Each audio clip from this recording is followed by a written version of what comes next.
Semana passada, eu estava conversando com um cara que é pesquisador da religião, e ele estava me contando que na cidade natal dele, Montreal, no Canadá, a maioria dos templos cristãos, eles estão desertos. Muitos deles têm se transformado em sala de concerto musical, teatros, livrarias, bares e até hotéis. E além do Canadá, Alemanha, Reino Unido, vários países da Europa e até algumas cidades dos Estados Unidos têm visto essa realidade das igrejas muito esvaziadas e muitas vezes o templo deixando de ser templo, né? Eles chamam isso de dessacralização, quando ele deixa de ser algo sagrado para virar alguma coisa comum, né? Mas isso, embora seja uma realidade, não significa que as pessoas estão menos religiosas. Pelo contrário, a cultura moderna, ela tem demonstrado uma sede imensa por Deus, uma busca constante pelo sagrado. E se você olhar bem, você vai conseguir perceber isso em muitas coisas. Por exemplo, quando a Anitta lança um disco novo, né? E aí nesse disco tem um monte de ponto de candomblé na batida, fala dos orixás, isso é uma busca pelo sagrado. Ou então, quando o astronauta que vai para a Lua, ele fica famoso porque ele levou uma Bíblia com ele, né? Podia levar pouca coisa, o cara escolheu uma Bíblia, isso daí virou notícia. Ou ainda, quando a gente vê um monte de jovem no ensino médio fazendo grupos de oração, né, enormes. Não sei se vocês têm acompanhado isso, mas em muitas escolas, né, tem acontecido. E até quando eu vejo, tipo, o que aconteceu no Tomorrowland, que é aquele show de música eletrônica, né, que rolou aqui na Fazenda Maiaída, em Itu, 180 mil pessoas. E aí você vai olhar toda a estética, né, do lugar, e o palco parecia uma floresta meio mágica, assim, meio encantada, né? E aí tem um show de drones que parece uma catedral de luz. Eu olho para isso e eu vejo que as pessoas não estão só buscando entretenimento. Elas estão buscando transcendência, né? Então a gente percebe que as pessoas não pararam de buscar Deus. O que tem acontecido é que elas não estão mais buscando Deus dentro de um cristianismo mais dogmático, né? Essa busca, ela existe, ela é muito viva. Porque toda busca por significado, por beleza, por propósito, por felicidade, no fundo, no fundo, no fundo, é uma jornada espiritual. E isso tem tudo a ver com o que a gente vai falar hoje. Porque a gente está estudando esse tema, né, da Pasárgada, né? Que é baseado naquela música que a gente tem cantado nos outros domingos, né, que fala desses lugares fantásticos. Eu tenho sempre citado Nárnia, Senhor dos Anéis, Watership Down, né? Que fala dessa jornada. Uma coisa que tem em comum todas essas histórias é que elas narram uma jornada. Uma jornada que ela é uma jornada exterior, né? Eles estão indo para um lugar. Só que além da jornada exterior, o que a gente vê nessas histórias é que essa jornada exterior ela muda o interior do personagem principal. E é isso que a gente vai ver hoje, porque Jesus fala mais ou menos disso na parábola que a gente vai ver hoje. A gente vai ver como Jesus fala duas parábolas que falam sobre duas experiências diferentes de espiritualidade. Ou se você preferir, dois tipos de jornadas que exteriormente parecem diferentes, mas interiormente elas provocam a mesma mudança interna. Então eu quero convidar você a escutar as palavras de Jesus no Evangelho de Mateus, capítulo 13, verso 44 até o 46. Diz assim a palavra do Senhor. O reino dos céus é como um tesouro escondido no campo, que certo homem acha e esconde de novo. Fica tão feliz que vende tudo o que tem e depois volta e compra o campo. O reino dos céus é também como um comerciante que anda procurando pérolas finas. Quando encontra uma pérola que é mesmo de grande valor, ele vai, vende tudo o que tem e compra a pérola. Essa é a palavra de Deus. Pai, eu peço que o Senhor fale com a gente, ó Deus, através dessa palavra lida, proclamada, que ela mude a nossa alma também, ó Pai. Em nome de Jesus. Como eu disse antes, o que a gente vê nessas parábolas são duas jornadas externamente diferentes, mas que geram a mesma mudança interna. Então a gente vai olhar para cada uma dessas experiências e vamos tentar entender o que Jesus está mostrando para a gente. A primeira parábola fala de um encontro casual. Um encontro casual. Por quê? A parábola não fala para a gente o que o homem fazia no campo. Certo? Ela não fala exatamente o que esse cara está fazendo. Mas a gente pode supor, conhecendo mais ou menos, né, o que acontecia na época, a gente pode imaginar o que estava acontecendo. Porque, no primeiro lugar, ninguém tropeça num tesouro. Certo?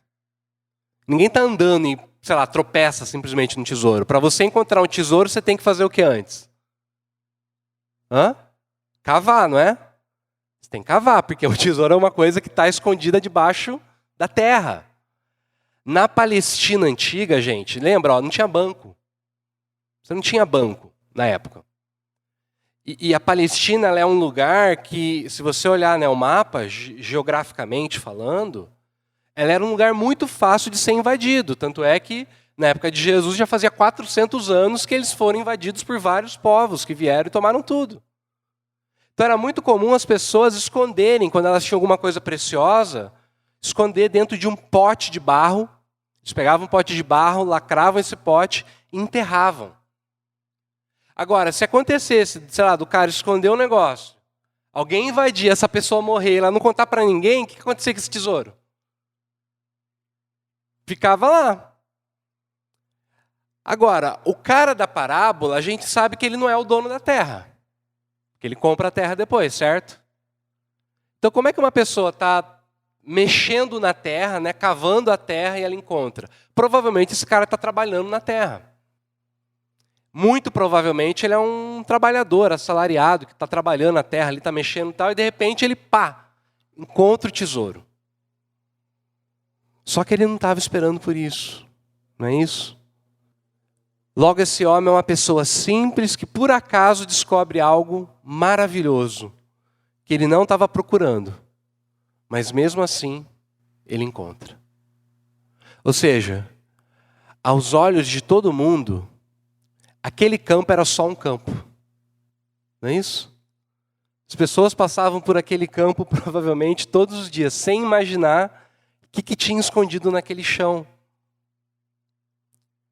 Então, trazendo para a gente, né, eu acho que essa primeira experiência espiritual que Jesus está contando para a gente, é essa experiência espiritual onde o véu da ordinariedade da vida, de repente ele se rasga diante de você, e sem você estar procurando, sem você estar caçando, de repente você descobre Deus de alguma forma. Deus aparece para você. Deus se revela para você. É o que a gente chama, né, em teologia, de epifania. O que é uma epifania? É quando Deus se manifesta de uma maneira maravilhosa. É Moisés no deserto, cuidando das ovelhas. E de repente, ele olha e ele enxerga o quê? Um arbusto pegando fogo. Dizem que um arbusto pegar fogo no deserto é uma coisa normal. O que não é normal é esse arbusto não se consumir. E isso chama a atenção de Moisés. Ele vai lá para ver. Quando ele chega perto, tira as sandálias dos pés, porque esse lugar que você está pisando é sagrado. Eu acho que Moisés talvez já tinha andado muitas vezes por aqueles lugares. O que muda, o que torna aquele lugar diferente é o quê? É que de repente, Deus está presente. E aí aquilo que é comum vira sagrado, vira especial. Quer ver outro exemplo? Agostinho de Hipona. Agostinho de Hipona era um professor de retórica muito famoso na sua época. Seria o equivalente hoje a talvez um professor universitário, sabe? Badaladão assim de uma faculdade grande. E diz a história que o Agostinho era muito da farra, da festa, da orgia, tinha um monte de amante, era um cara que vivia a vida louca, sabe?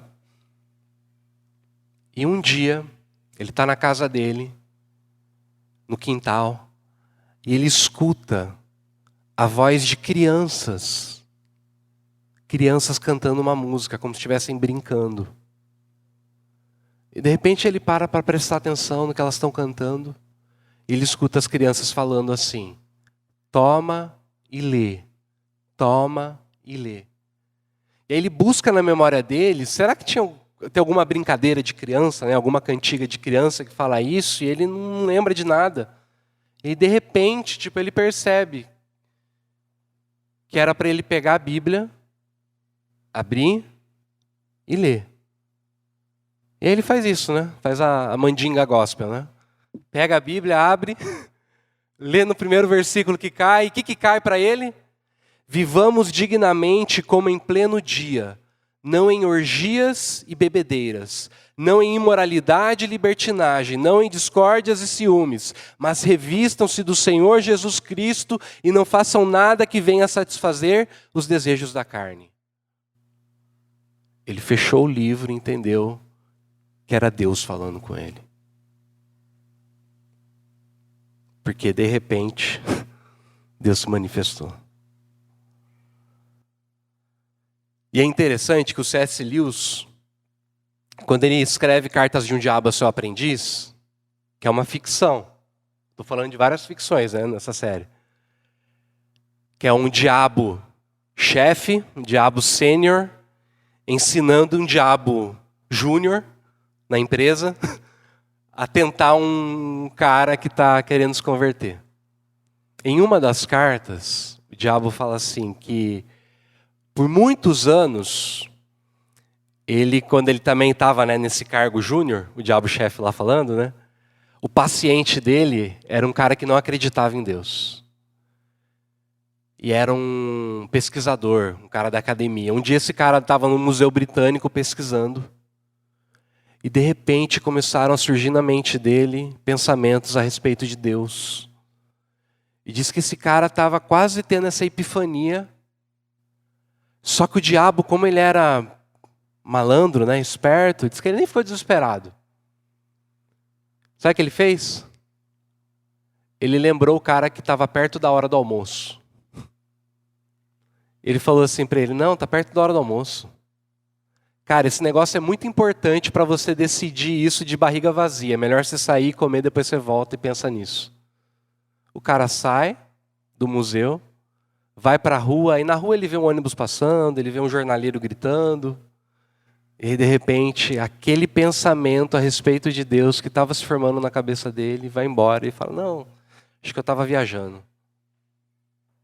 Só que no final, o diabo fala uma coisa bem pesada até, né? Ele fala assim, que os homens acham que é impossível crer em realidades que não lhes sejam familiares, quando diante dos seus olhos estão o que ele chama de vida diária, vida real. E aí o diabo fala assim: esse homem, ele está bem guardado na casa do nosso Pai, aqui debaixo. Ou seja, a primeira experiência espiritual acontece quando o sagrado invade o cotidiano. Você não está buscando, você não está correndo atrás de coisas espirituais, mas ainda assim aquilo te encontra.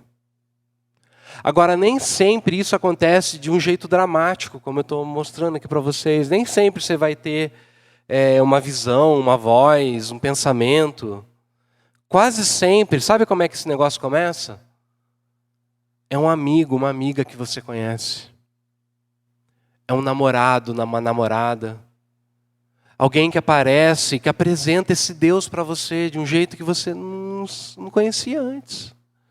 E você começa a conviver com essa pessoa e você começa a ver que de repente tem alguma coisa diferente na vida dela. Tem alguma coisa importante, tem alguma coisa que de fato parece que faz a vida ter mais sentido. E você começa a conviver com essa pessoa e ela vai te mostrando que tem um tesouro na tua frente, esse tesouro está acessível para você. Então essa é a primeira experiência. Mas tem um segundo tipo, que é a busca diligente. Busca diligente. A segunda parábola, o personagem é completamente diferente. Por quê? Porque se trata de um comerciante de artigos de luxo. Gente, na antiguidade, uma pérola valia uma verdadeira fortuna.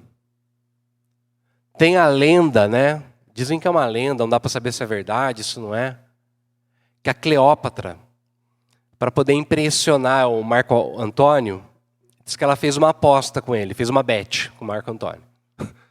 Falou assim, você quer apostar quanto que eu vou servir o jantar mais caro do mundo? O jantar de 10 mil sestênios, que era o dinheiro da época.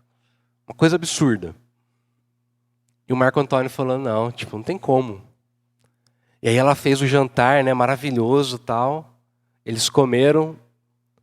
Aí o Marco Antônio olhou para ela e falou assim, não, tá tudo maravilhoso, tá muito bom, mas está longe, né, desse valor que você prometeu. Diz que ela usava 2 brincos de pérola, que ela tinha ganhado de um sheik do Oriente. As maiores pérolas do mundo, gigantes. Ela pegou essa pérola, moeu, colocou no vinagre, dissolveu a pérola e bebeu.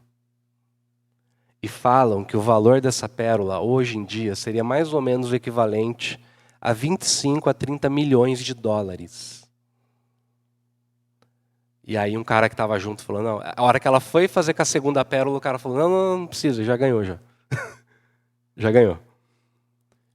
Porque na antiguidade, uma pérola era uma coisa muito, muito, muito cara. Então Jesus está falando de um homem rico.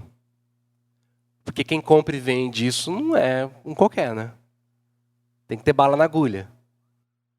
E esse cara, ele está em busca de alguma coisa com muito valor. E quando ele encontra, ele vende tudo para poder comprar aquilo que superava em beleza, em raridade, todos os bens que ele tinha.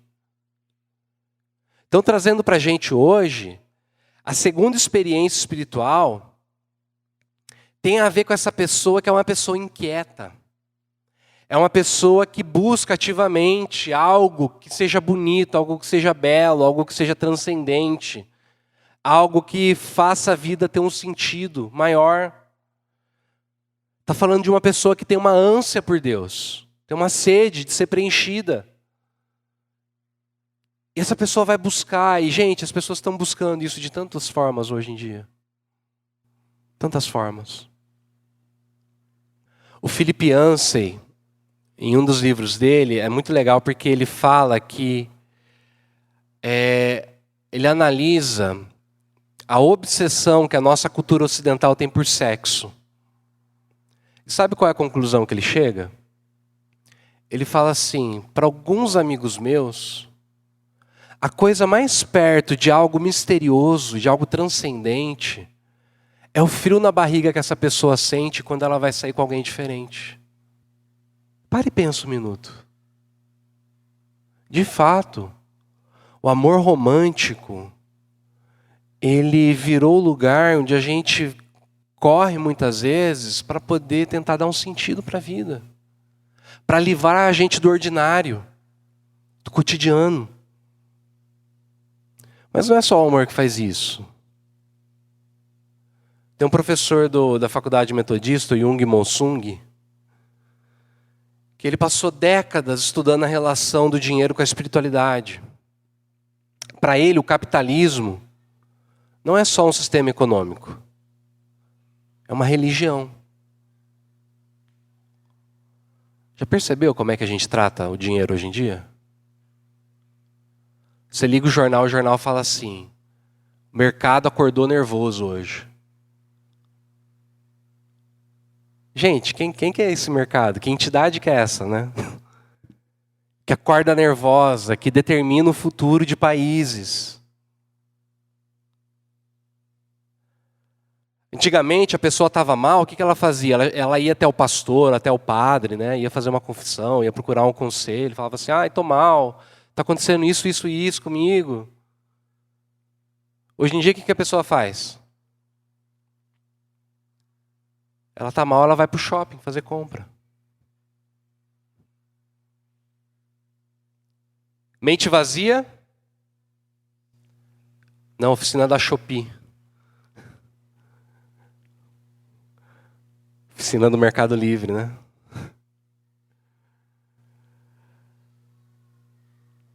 A gente cura a nossa frustração fazendo compra. Por quê? Porque o dinheiro virou promessa de salvação. Então, amor, dinheiro, fama, filhos, coisas boas, coisas necessárias, mas coisas que prometem preencher algo que só o reino de Deus preenche. Como é que você faz para você descobrir onde está o teu tesouro, onde está a pérola de valor para a tua vida? O Tim Keller propõe para a gente um teste duplo. Ele fala assim, sabe como é que você faz para você descobrir? Tem duas perguntas que você tem que fazer para você. Primeiro é o teste da solidão. Teste da solidão. Para onde a tua mente vai quando você está tranquilo e você não tem que fazer nada? Não tem que pensar em nada, não tem que se preocupar com nada. Para onde a tua mente viaja?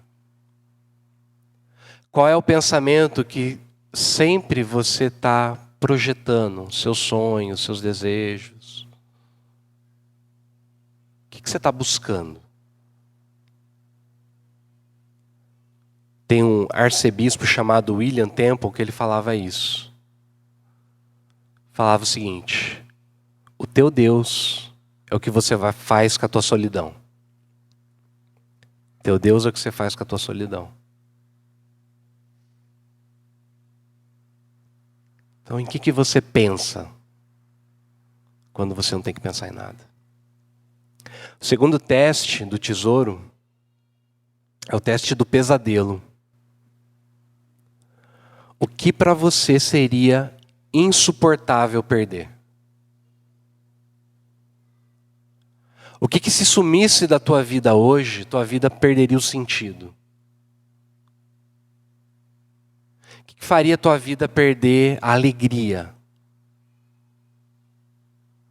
O que você não consegue se imaginar sem? Quando a gente junta essas duas coisas, para onde vai os nossos desejos e para onde vai os nossos maiores medos, a gente começa a perceber onde a gente tem colocado o nosso tesouro. Então, gente, em uma experiência a pessoa encontra sem estar procurando, na outra a pessoa procura até encontrar, mas a grande questão é, que tipo de mudança essa experiência produz no final? Porque são dois caminhos diferentes, percebe? Um não está procurando, o outro está procurando muito. Mas a mesma coisa acontece com os dois. E o que acontece com os dois? Você percebe que os personagens da história, eles não tiveram a vida melhorada com a descoberta que eles fizeram? O que eu estou querendo dizer? A vida deles mudou completamente. A vida deles mudou, ela virou de ponta cabeça. Eles não deram um upgrade na vida deles. A vida deles não foi um pouquinho melhorada. Por quê? Porque eles abriram mão de tudo que eles tinham para poder conquistar aquilo que eles encontraram. Então é uma mudança radical, é uma mudança total. De certa forma, eles precisaram, assim, ficar pobres primeiro, né? Eles tiveram que vender tudo que eles tinham para poder ganhar aquilo que eles encontraram. Ou seja, Deus não é uma coisa que você adiciona à tua vida. Que vem só, sabe, assim, para a cereja do bolo. Deus não é algo que você bota para poder organizar a tua vida. Deus é uma coisa que quando entra na nossa vida, Ele muda completamente a nossa vida. O tesouro faz os personagens se comprometerem completamente com a descoberta. E aqui que está o ponto central da parábola. Por quê? Porque eu aposto que você já ouviu um monte de pregação em cima desse texto, não viu? Aqui, pelo menos, a gente está só entre crentes, né? Eu acredito. Você já deve ter ouvido outras pregações. E você já deve ter saído com aquele sentimento de: caramba, vou ter que abrir mão de tudo. Caramba, Deus está me pedindo tudo. Que medo! Mas você vê esses caras ficando tristes? Percebe isso? Gente, eles abrem mão de tudo com alegria, eles abrem mão de tudo sem tristeza, eles abrem mão de tudo exultando de felicidade. Por quê? Porque aquilo que eles encontraram era muito maior do que aquilo que eles tinham. E aquilo que eles iam ganhar superava em muito aquilo que eles já possuíam. Então não foi um peso para eles abrir mão para poder conquistar aquilo. E é aqui que está o segredo da coisa. Quando Deus entra na nossa vida, isso não é pesado. Quando Deus entra na nossa vida, isso não gera tristeza, não gera medo. Isso gera uma liberalidade dentro da gente, que a gente abre mão de tudo com alegria. Eu acho que o problema é que às vezes a gente tem vivido uma fé onde a gente ainda não teve essa descoberta. Mesmo estando na igreja há muito tempo. Porque como eu falei, né? É quase como se fosse um peso seguir Jesus, quase como se fosse um peso, sabe? Você está com Deus. Tem muita gente que está vivendo a fé assim, né? Tentando obedecer, mas com peso, tentando se entregar, mas com medo, tentando seguir Jesus, mas sempre tentando negociar com Ele, sempre tentando barganhar com Ele. Porque no fundo, a gente ainda está comparando o reino de Deus com outras coisas. Mas olha o que Jesus está falando. Quando você encontra o reino, não tem comparação. Você abre mão de tudo e ainda sai ganhando. Então a pergunta que a parábola faz para a gente hoje é: onde está teu coração hoje? Onde está teu tesouro? O que organiza a sua vida? O que define as suas decisões? Porque todo mundo já vendeu tudo por causa de alguma coisa. Esse que é o ponto também. A gente vende tudo por causa de uma carreira. A gente vende tudo por causa de um relacionamento, por causa de status, por causa de dinheiro, de reconhecimento, por causa de um corpo bonito. A gente vende tudo. Então a questão não é se você vai vender tudo, a questão é... Desculpa. A questão é, por qual tesouro que você está vendendo tudo? Porque, gente, no Evangelho de Mateus, o reino não é uma ideia abstrata. O reino tem um rosto. O reino tem um corpo. O reino é o próprio Cristo. E nesse sentido, ele é tanto o tesouro da parábola, quanto a pessoa que vende tudo. É ele também. Porque ele é o cara que abriu mão de tudo. Ele era dono dos tesouros celestiais, que traça nenhuma consegue comer, que ferrugem não consegue destruir, que ladrão nenhum consegue roubar. Ele tinha tudo isso, ele abriu mão de tudo. Para poder o quê? Para poder ganhar a gente.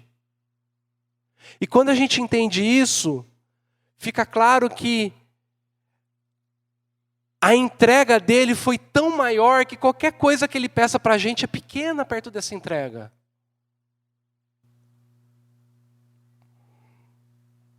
Ele abriu mão da glória, da posição, do poder.